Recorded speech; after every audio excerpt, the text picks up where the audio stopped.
We are 1 day away from Orioles and Rangers in the ALDS, the Orioles' first true postseason series and first home postseason game since 2014. And I will preview the series coming up on this episode of the Locked On Orioles podcast. You are Locked On Orioles, your daily Baltimore Orioles podcast. Part of the Locked On Podcast Network, your team every day. Hey there, Orioles fans. Today is Friday, October 6th, 2023, and welcome back into the Locked On Orioles podcast, part of the Locked On Podcast Network, your team every day. As always, I'm your host, Connor Newcomb, and coming up on today's episode, we are going to preview the American League Division Series that starts Saturday between the Baltimore Orioles and the Texas Rangers. I'll run through the starting pitching matchups, diving deep into the presumed Game 1 matchup as I'm recording here. Don't quite know who it's going to be, but we'll talk about the presumed matchup there, plus the rest of the starting pitchers for each team, compare those. We'll compare each bullpen, as each team really doesn't have their number one guy right now, so how do they compare? And finally, talk about the offenses. It is the offense that has carried the Rangers all year. How do the Orioles stack up? But that's all coming up on this episode of the Locked On Orioles podcast. Before we get there, though, just did want to thank you for making Locked On Orioles your first podcast listen of the day. We're free and available on all podcast listening platforms, and this is the only daily Baltimore Orioles podcast out there that's got you covered throughout the postseason every single day. And that every single day means even more in the postseason, because as I announced on yesterday's episode, we're not just going Monday through Friday on the pod as the postseason game starts. Throughout October, if the Orioles play a game on a weekend, which they do this weekend, of course, Game 1 of the ALDS is Saturday, and Game 2 is on Sunday in Baltimore, I will be recording an episode shortly after the game and posting it later that day. So you can expect the next episode of the podcast to come into your feeds Saturday night after Game 1 between the O's and the Rangers. Make sure you subscribe wherever you listen so you can get those episodes. Make sure you like, comment, and subscribe to the Locked On Orioles YouTube channel. Thank you all for getting it over 5,000 subscribers. We're looking for even more. And again, even more Orioles content coming right here on the pod after every single postseason game. But back to today's episode, a Friday pod. We got a series to preview. Game 1 is tomorrow, which means we're talking Rangers, we're talking Orioles today. So let's start with the starting pitching, right? A lot of people have the mantra, the narrative, hey, starting pitching is what it's all about in the postseason.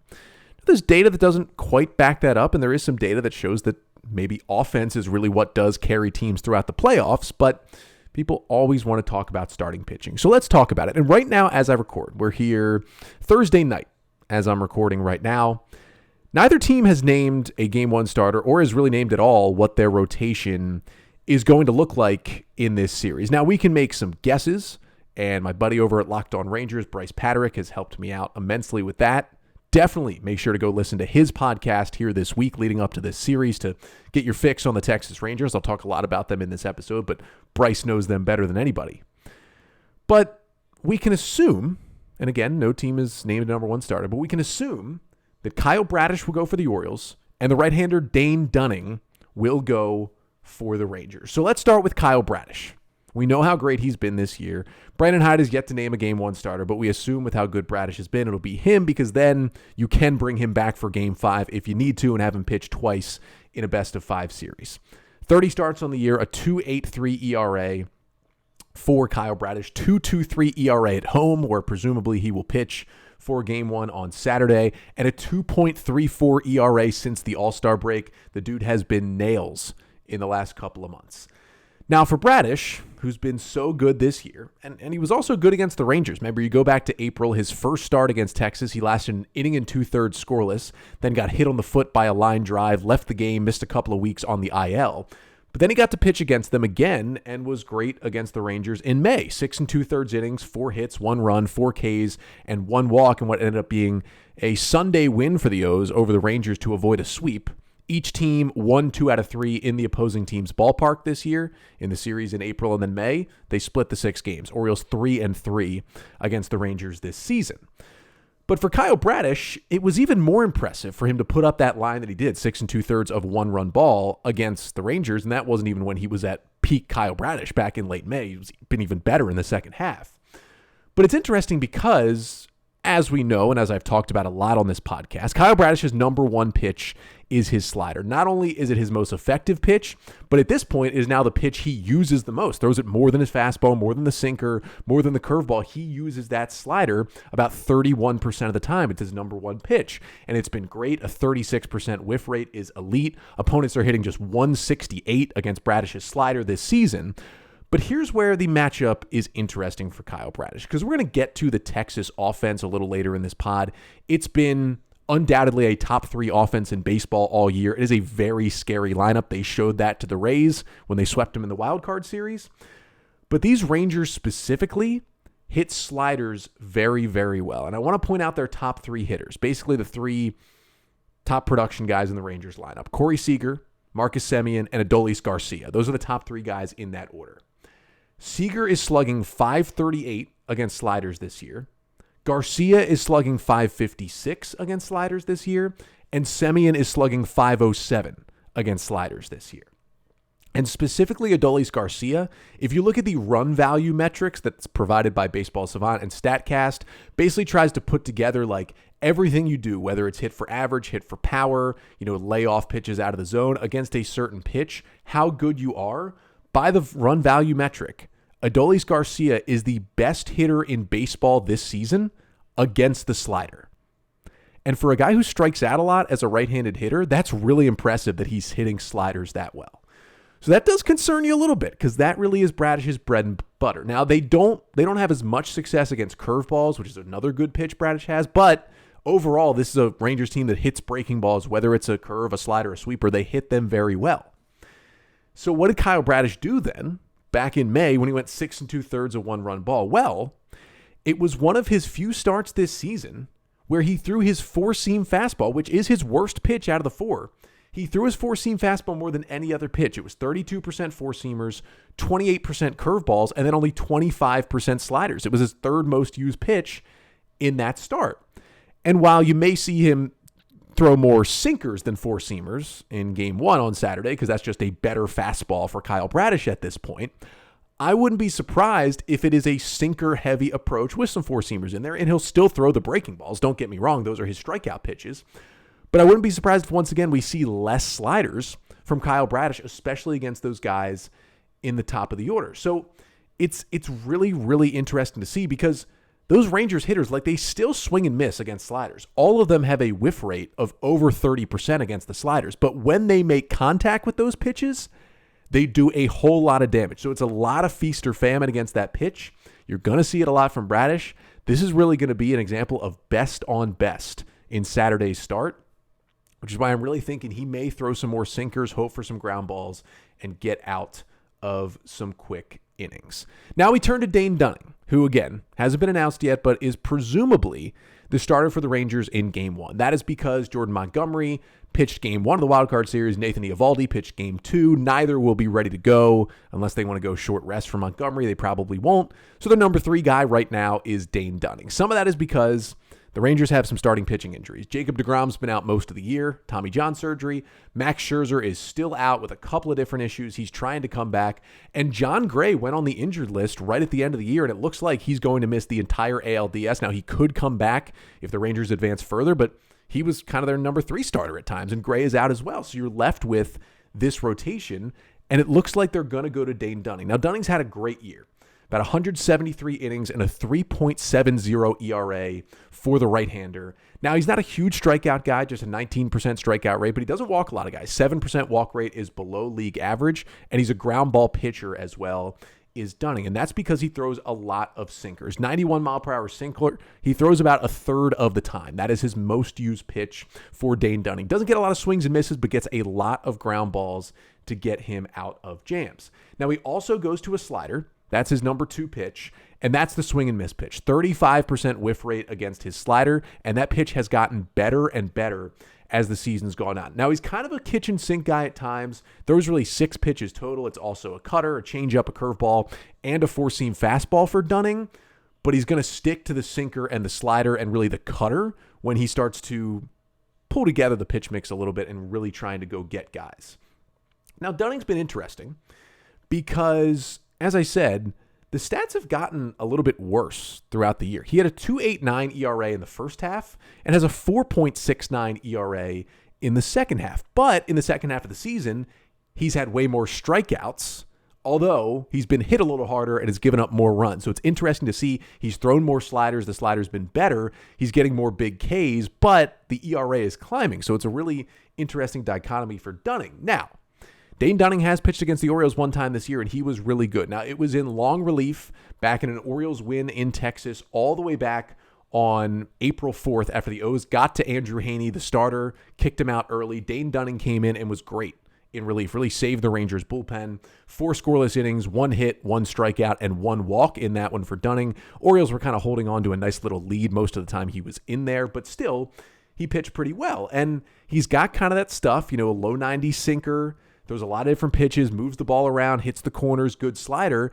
The kind of pitcher that recently, late in the season, the Orioles have struggled against a couple of guys like that. So something to monitor going into Game 1 on Saturday. Now, as the series goes on, again, I'll have the episode Saturday night after Game 1. We'll further break down, similar to this, each individual pitching matchup before each game. But here's what the rest of the rotations should and most likely will look like after Game 1. It looks like Jordan Montgomery will be ready to pitch again in Game 2 on Sunday. He was great. 7 scoreless innings against the Rays for the left-hander that the Rangers acquired from the Cardinals at the deadline.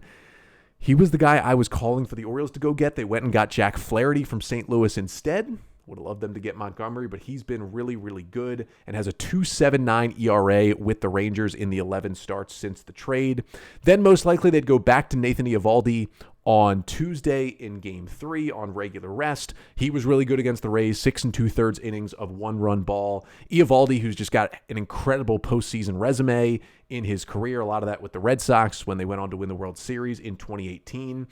But in classic Nathan Eovaldi fashion, he dealt with an injury this year, missed 2 months with a forearm strain, but was generally good, 25 starts, a 3.63 ERA. But after Eovaldi came back in September from the forearm strain, he threw 20 innings and had a 9.30 ERA. He was horrendous coming back from the injury. And then all of a sudden the postseason started and he just turned it on with an amazing start against the Rays. So we'll see which Eovaldi they have. And then they really have 2 options for Game 4. I was talking to my guy Bryce from Locked On Rangers about this. It's going to be one of 2 lefties, either Martin Perez or Andrew Haney, and the other one will end up in the Rangers bullpen. Bryce is leaning towards it being Martin Perez, the veteran lefty, and Haney going to the pen. Perez has been back and forth between the rotation and the bullpen this year after he had a stellar 2022 in the Rangers rotation, but a 4.45 ERA for him this season. But Perez kind of rejoined the rotation late in the year when Scherzer got hurt and completely turned it on. A 1.89 ERA for Martin Perez in September kind of makes you think that he will be that final starting pitching option. Now, on the flip side for the Orioles, as I talked about on Thursday's episode when previewing and predicting which pitchers would make the Orioles ALDS roster, I predicted that after Bradish Game 1, the Orioles would go John Means Game 2, then Grayson Rodriguez Game 3, Kyle Gibson in Game 4, and move Dean Kramer to the bullpen. Of course, it could be Kramer instead of Gibson getting the start in Game 4. Could be Means in Game 3, Grayson in Game 2. But either way, it's a really good mix. Bradish and Rodriguez have been dominant in the second half. Means has looked good in September since returning. And whether it's Gibson or Kramer, both have been good. Gibson really good down the stretch. Kramer a little better body of work and has been really good in some key games for the Orioles this year. Because the Orioles rotation is just healthier and I think they're better up top, I'm going to give the slight edge to the Orioles here when comparing these starting rotations. But next up, we want to talk bullpen, because if you're looking for really the main issue for the Texas Rangers, it seems to be this bullpen. So we'll talk about how bad it's been, which guys have been good, and can the Orioles take advantage of that bullpen? Talk about that coming up next. But first, this episode of the Locked On Orioles podcast is brought to you by Ibotta. Now, it's baseball season, and that means when you're maybe sitting down and watching the games, it means pizza, it means wings, and maybe even some buffalo chicken dip. Well, whatever you prefer at home, at the game, maybe at a tailgate, go all out and get cash back on every purchase with Ibotta. Ibotta gives you cash back on hundreds of grocery items, from produce to personal care to pantry goods, so you can make sure you're beating inflation no matter what you're purchasing. Either link your loyalty account or upload your receipt after you shop and get your cash back. It is truly that easy. The average Ibotta user earns $100 per year. That could cover the cost of an entire shopping trip. So just download the Ibotta app now and use code MLB to start earning real cash back. Just go to the App Store or Google Play Store and download the free Ibotta app and use code MLB. That's IBOTTA in the Google Play or App Store and use code MLB. So we're previewing the upcoming ALDS, Orioles and Rangers. Game 1 on Saturday at Oriole Park at Camden Yards. Just talked about the starting pitchers. Again, it looks like probably Bradish versus Dunning, but we don't have an official announcement from either team yet. But into Game 2, looking like, again, Montgomery, maybe Means, maybe Rodriguez. We do have a game time for Games 2 and 3, though. After a 1:03 p.m. start Saturday, it'll be a 4:07 p.m. start on Sunday for Game 2, and then an 8:03 p.m. Eastern Time start in Texas on Tuesday night for Game 3 after the off day on Monday. They haven't announced Games 4 and 5 because at this point those are, if necessary, games, and the times would change based on how many other games are on that day, depending on, do the other DS series go further or do they end earlier with sweeps. But either way, we're moving to the bullpens for these two teams as we preview this ALDS series. And I got to say, the Texas bullpen has been its biggest weakness this year. The Rangers, in the regular season, had a 4.77 bullpen team ERA. That is 24th in all of baseball. It has certainly been the weak spot. It is something they tried to upgrade at the deadline. They acquired Aroldis Chapman from the Royals, who was having a bounce-back season in Kansas City, and he's been okay since they brought him over, but still having big-time command issues, especially lately. So when the game is tight, late, and the Rangers have the lead, here's who they've been going to out of the bullpen. Now, it seems like, at least lately, Jose Leclerc, the right-hander, has kind of taken over the closer role for the Rangers. He has a 2.68 ERA on the season, 29% strikeout rate, pretty high walk rate, though, but he did have a 1.98 ERA in September, closed out games in the wild card series, looked really good, has a devastating slider. That pitch is super nasty, high velocity fastball from Leclerc. He's been good before, he's been bad before, really had an up and down career with the Rangers so far, but looking good right now. He seems to be the guy at the back end. Otherwise, in those high leverage spots, Bruce Bochy is still using Aroldis Chapman. It's been a 3.72 ERA on the season with Texas since this trade. He was at a sub-2 with Kansas City. 39% strikeout rate is elite. 13% walk rate is a little concerning. He's walking a lot of batters, and he did have a 6.75 ERA in September. He was not looking good. Rangers didn't really go to him. Not that they really needed a lot of high-leverage guys. They got long starts. They were winning those games pretty handily in the wild card series against the Rays, but they didn't go to Chapman. They went to other guys, so it's interesting to see where he will fall in. Josh Sabors is another one. Now, his ERA doesn't look great. It's over 5. But a 31% strikeout rate and an 8% walk rate tells me he should be better. It's a 7.98 ERA in the second half, though. He's basically a guy who had a really good first half, has really good stuff, and it just had weird stuff happen to him in the second half where he's given up too many runs, but Bochy still trusts him. And then I mentioned Andrew Haney, the left-hander, who, if he doesn't get a rotation spot, it's a hard-throwing lefty with good stuff. As a reliever this year, 5.06 ERA, but a 28% strikeout rate, and he's got a really good fastball and could be dangerous as a multi-inning reliever. Otherwise, if the Rangers go deeper into the pen, this is where things really become an issue. They got a sidearmer, Grant Anderson, who's been very up and down.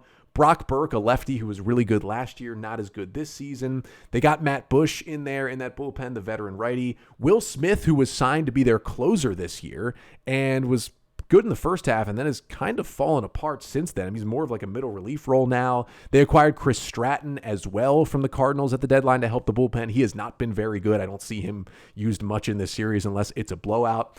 But those kind of second level guys, that is where the Orioles separate themselves because Leclerc's been really good. And when Chapman's on, he's unhittable and Haney could be great. But when you look deeper into the pen, there is a lot of Rangers questions. Now, you can get through a postseason series not using many relievers. I mean, hell, when the Nationals won the World Series in 2019, they basically made it through the entire postseason using 3 relievers. Like, it can be done.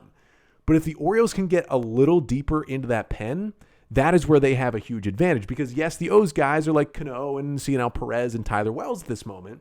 But if you look at that next level for the Orioles, DL Hall, Danny Coulomb, Jacob Webb, maybe Dean Kramer, that group is much, much better than the Rangers' second level of relievers. And that is why the Orioles, I give them the advantage in the bullpen as well. The Orioles this season, 3.55 team ERA out of the bullpen. You would think, oh, a lot of that's Felix Bautista. How have they done without Bautista?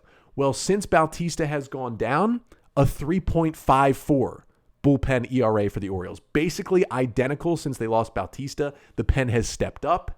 Yes, they'd be much better if they had Felix Bautista out there. He is the best reliever in baseball. But even without him, because it's been such a struggle for the Rangers this year, bullpen advantage goes to the O's. But finally, next up, we're talking offense. And this is where I think, the Rangers are going to have the advantage in this series and could have an advantage in really any series in the postseason with how good their bats have been. We'll try to make sense of, they've been good, but how incredible this offense has been and how deep it is to finish this series preview coming up next. But first, this episode of the Locked On Orioles podcast is also brought to you by FanDuel. Snap into action this NFL season with FanDuel, America's #1 sportsbook. Right now, new customers get $200 in bonus bets guaranteed when you place a $5 bet. That's $200 in bonus bets, win or lose. If you've been thinking about joining FanDuel, there is no better time to get in on the action. The app is so easy to use, and there's a wide range of betting options, including spreads, player props, over-unders, and more. And you might be looking at the NFL schedule this Sunday and saying, not super exciting. Well, put the money on the Ravens. Even though it looks like Kenny Pickett is going to play for the Steelers, I think the Ravens are getting a 4-1 in that divisional matchup. So visit FanDuel.com/lockedon and kick off the NFL season at FanDuel, official partner of the NFL.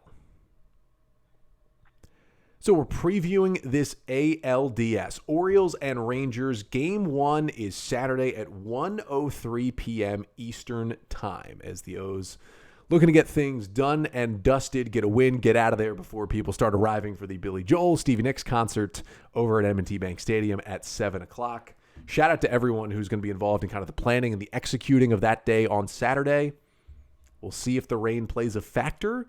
At this point, it looks like it could be coming into the area, early in the afternoon on Saturday. We shall see if it plays a factor. If it does, it's going to be pure chaos if there's any kind of rain delay on Saturday. Looking like an interesting weather day, the high of 68 right now, low of 53, rain in the forecast. But still, Orioles say wear orange to the park. I'll be at the park wearing my orange.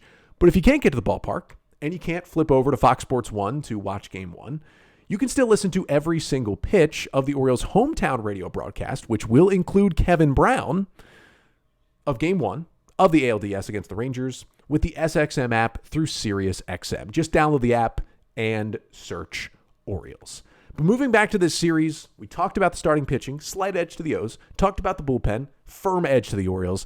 Now we go to the offense to finish out this preview. And this is where, before I even get to all the numbers, I'm telling you right now, the Rangers have the advantage offensively. And the O's offense has been good. It's been a deep lineup all year. The Rangers are on a different level. Rangers, 114 team WRC+, fourth in baseball. The Orioles are 11th. 452 team slugging percentage is third in baseball. Orioles are 10th. 263 team batting average, second in baseball. Orioles are 10th. Now, both teams strike out at about the same rate. They're basically right around league average, but the Rangers walk more, and they've been basically just as good against lefties and righties. It's not like one kind of sided starting pitcher can really shut them down. Been top 5 in baseball against lefties, top 5 in baseball against righties. This is a really, really good offense. I would still put the Braves as the best offense in baseball. Looking up and down, I might put the Rangers number 2, and this Braves offense is like historic. I would put the Rangers number 2 behind them. These bats, they do scare me. And they showed even earlier this year against the Orioles that they can score some runs and score with the best of them. And now we know how deep the Orioles offense is. The O's have 11 players with a 99 WRC plus or better on the season. Basically 11 players who are league average or better. But what the O's don't have that the Rangers do is that both teams have similar lineup depth where there's not really an easy out anywhere. But the Rangers stars have just been more productive. Gunnar Henderson's been great. Rutschman's been great. O'Hearn's been great. But the guys in the middle of that Rangers order have been like MVP levels, and there's been a couple of them. And let's take a look at, this is just the batting order in Game 2 of the AL Wildcard Series, when the Rangers beat the Rays 7-1 on Wednesday to clinch that series and advance to this ALDS. And this is generally a lineup we're going to see from the Rangers against Baltimore. Leading off is Marcus Semien.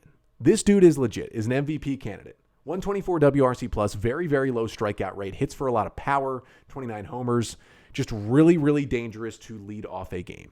Then in the 2-hole is Corey Seager, who really could finish second in AL MVP voting behind Shohei Ohtani this season. Even with some missed time with injury, that's how good he has been. A 169 WRC plus, a 327 batting average, and a 623 slugging percentage with 30 plus bombs for Corey Seager. That guy has been incredible this year. He scares me maybe more than any other hitter in the American League right now. Like, that scares me a lot. The O's are going to have John Means in the starting rotation most likely, and you'll see at least Cionel Perez, Danny Coulombe, DL Hall in the bullpen. I mean, potentially you could even see Cole Irvin out of the bullpen. Those lefties are going to be tasked with getting Corey Seager out in this series. Then batting third, they have Robbie Grossman.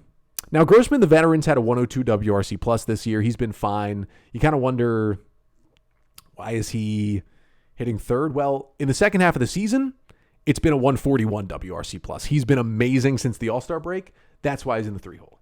Then you have Adolis Garcia, 39 home runs and a 124 WRC plus. Does he strike out a lot? Yes, he does. Does he hit the ball hard, incredibly hard? Yes, he does. Another scary hitter. In the 5-hole is Nathaniel Lowe, kind of having a down year from how good he was last year, and still 13% walk rate, best on the team, 114 WRC plus. Still been really, really productive. In the 6-hole, Jonah Heim, the other catcher that made the All-Star team with Adley Rutschman. 103 WRC plus, 18 homers, plays good defense. Interesting kind of, dangerous bat with power. 7-hole, Leody Taveras, probably the worst hitter in this lineup. Still basically a league average hitter. Still can steal some bases. Still plays a really good center field. The number 8 guy, Josh Young. Now, Josh Young is interesting because Josh Young, before his injury this year, was looking like the Rookie of the Year favorite. While Gunnar Henderson was struggling, Young was incredible. Then Young had a thumb injury, missed some time, came back in September. Now, overall in the season, it's a 110 WRC plus. His stats look really good. But since coming back from the thumb injury in mid-September, hitting just 196 with a 38 WRC plus. He has not been good since he returned. I don't know if the thumb is still bothering him, but that's why he's down in the 8-hole at this point in their lineup. Maybe if there's one hole, it's down there with Josh Young. But then they've been hitting the rookie Evan Carter 9th, another guy who they called up late in the season. Carter's been incredible. 75 plate appearances in the regular season after getting called up. A 180 WRC plus, a 306 average, a 16% walk rate. I mean, hit 4 or 5 home runs. He homered in the wild card series. He's been incredible defensively in the corner outfield for the Rangers. I mean, this dude looks like a star, and they just added him to the end of the lineup at the end of the year. It is a very, very scary lineup. And again, the Orioles with Gunnar and Rutschman and O'Hearn and Mountcastle and Santander in the middle of that order, they are dangerous too, and they are deep. But the star power that the Rangers have at the top can only be matched by the Braves and the Dodgers this year. That is how good that lineup is. Now, defensively, Texas 7th in defensive runs saved, Orioles 8th. So kind of a wash defensively on each side. But of course, the offensive advantage does go to the Rangers. Not saying the Orioles can't score runs, because the Rangers pitching, especially in the bullpen, they will give up some runs. But the Rangers are going to score some too. And the biggest matchup in this series is going to be, can the Orioles limit the damage done by that top 3, top 4 by the Texas order? If they can limit the damage done by the Semiens and the Seagers and the Adolis Garcias of the world, they can win this series. If they can't limit those guys, it could be a tough series for the Orioles. But either way, we got playoff baseball starting in Baltimore tomorrow. First home game in the playoffs in 9 years. I'll be in the crowd. I know a lot of you will be as well. Just allow yourself to enjoy it. Like, I know I'm going to be nervous. We're going to be nervous. Playoff baseball. This team has some expectations, 101 wins. But if you're at the ballpark, if you're watching on TV, whatever it may be on Saturday in Game 1, just take a second to take it all in and realize this Orioles team lost 110 games 2 years ago. 2 years later, they got the best record in baseball and hosting the ALDS. Just make sure to really, as the Orioles have said, as their slogan, soak it in Game 1 on Saturday. And then I will be back for a special edition of the podcast. Saturday night, right there, right after the game, recapping game one of the AL wildcard, or the AL division series, I should say, the first playoff game I've ever gotten to recap since hosting this podcast. But I'll be back Saturday night, O's Rangers game one recap coming up on the next episode of the pod. But until then, I'm Connor Newcomb, and this has been the Locked On Orioles podcast, part of the Locked On Podcast Network. Your team every day.